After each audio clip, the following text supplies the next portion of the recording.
It scared me. Sorry. Now, I'm a viewer, not a director, but for me, there are really two kinds of films. Ideas flowing. The first kind you watch, you feel something in the moment, but by the time you're on the way home from the cinema, you've already half forgotten it. Then there are films that divide audiences and still feel familiar in form. Then there's Mother, which falls under a third category which we rarely get to experience. When Darren Aronofsky's film dropped in 2017, it completely torched the room. Viewers actually gave it a rare F cinema score, which for any genre is pretty bad. This reaction wasn't accidental, it's exactly what the film is designed to provoke. Mother isn't really a film you just watch. It's a film that happens to you once you understand what Aronofsky is actually doing with its shocking allegory. That experience shifts into something entirely different. The first thing to understand about Mother is its cosmology, the internal logic of Aronofsky's universe. Once you lock onto it, everything else falls into place. The world of this film is the house itself. That's it, plain and simple. There is a meadow behind the house, and beyond that, some undefined elsewhere for which people eventually arrive. But the film has no interest in that elsewhere. The film is the house, and the house is the world. More specifically, the house is the earth. And the woman renovating it, Jennifer Lawrence's character, credited only as Mother, is also Mother Nature herself. This isn't subtext, it's the entire text. Notice how Mother never leaves the house, not once. Because the earth doesn't leave the earth. Notice how she presses her hands against the walls and sees a beating heartbeat. That's how the heart's condition mirrors her own emotional state exactly. She and the house are not two separate things. They are one. They are always one. Her husband, Javier Bardem, credited only as him, is God, or at least a god. Just some sort of creator. He refers to himself with the phrase, I am I, a direct echo of the Hebrew name for God, I am who I am. His study is upstairs, close to the heavens. His mind presides over his own creation, and crucially, like the God of many traditions, he's an artist who needs an audience. Keeping that in mind, because that need, that insatiable need to be worshipped, is where everything begins to fracture. At the center of this film is a relationship between three forces: God, Mother Nature, and humanity, and its vicious triangle. Mother Nature, our protagonist, played by Jennifer Lawrence, only wants one thing. She wants to be with her creator and to be left alone. That's it, because here's the uncomfortable truth the film keeps insisting on. The natural world doesn't need humanity. Humanity needs the natural world. The earth thrives within us. We cannot survive without it. But God doesn't really care about Mother Nature as an end in herself. He created the earth as a stage, a beautiful functional stage, for his real obsession, which is humanity. The humans who will arrive and worship him, read his work, adore him.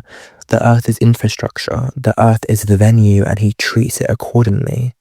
But humanity loves God and worships God, will literally tear the world apart to get a piece of him. But the earth that sustains them, they couldn't really care any less. So here's a dynamic. God exploits Mother Nature to create something for humans to inhabit. Humanity exploits Mother Nature to sustain themselves, and Mother Nature gives and gives and gives and gives to both of them until there is nothing left for her to give. She is the only one in this triangle receiving nothing and losing pretty much everything, like her baby. This is a political argument of this entire film. And what the director does is he smuggles it inside a biblical allegory. The first two acts of Mother map almost beat for beat onto the opening chapters of the Genesis. Ed Harris arrives at the house, a stranger, a man who says he's a doctor, but is really just a dying fan wanting to meet his idol. He's Adam, the first human, and the wound on his back, the wound in his ribcage, is not accidental at all. That is the rib that God removed to create the first woman. And right on cue, Michelle Pfeiffer's character arrives. She is Eve, curious and probating, utterly uninterested in the boundaries she's been asked to respect. Both of them are told repeatedly not to touch the crystal on the display in the study. It is sacred and forbidden, and they, of course, break it. You know the story. And then their sons arrive, the Gleason brothers, and one grows jealous of what the other one has, being promised in the will. He strikes his brother in the head and his brother dies. Cain and Abel, rendered with a horrible mundane literalism. The blood soaks into the floor of the house, and the earth, forms a wound. This is a moment the film pivots, because what starts as biblical allegory now becomes something more contemporary and more damning. After the death of Abel, people start arriving, slowly at first, then all at once, filling the house, demanding more space, and breaking the furniture, tearing pieces of the walls as souvenirs, and him welcoming all of them, every single one, because this is what the world he made for does. This sequence represents the whole sweep of human history compressed into one nightmarish afternoon. Crowds form factions turn violent. What I really liked about Christian Witt's character, which was a publisher representing institutional religious authority, executes dissenters into pistols. People argue over whose interpretation of his book is correct while the house crumbles around them, meaning that there's no point discussing. It is relentless, and it is meant to be, because Aronofsky isn't being subtle here.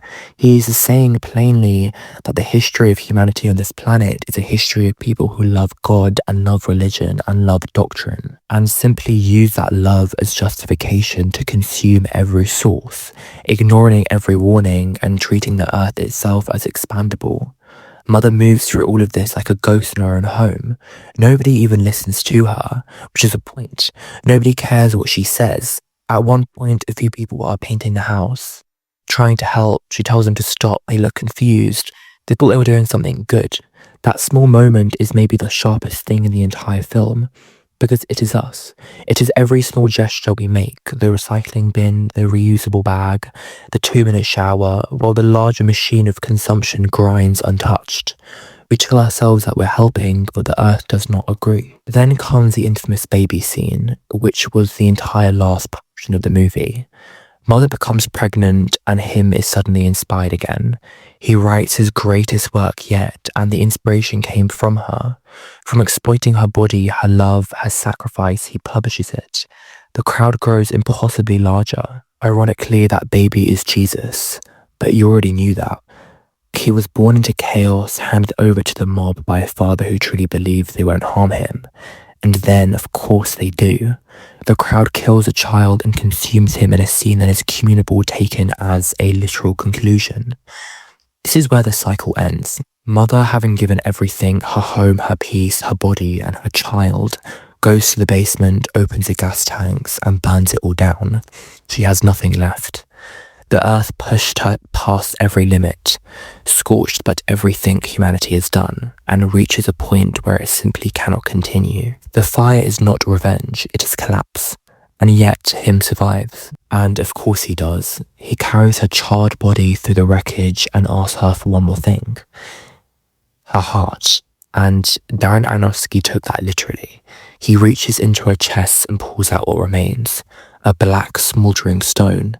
And inside it, preserved through all that pressure and destruction, is a crystal. Pure and intact. Her love for him somehow is still there. He places it on the pedestal, then rebuilds the house. A new woman wakes up in the bed and the cycle begins again. The ending is not nihilism, it is something more troubling than nihilism. Because Aronofsky is not saying the world will end, he's saying the world will reset, over and over, driven by the love of Mother Nature, a love so fundamental it persists even through total destruction. That God of limited power, well-intentioned and incompetent, ultimately more concerned with being worshipped than the well-being of Mother Nature, with exploiting that love, will let humanity do what humanity does, will keep choosing adoration over stewardship. The lowercase m in the title is the quiet beginning.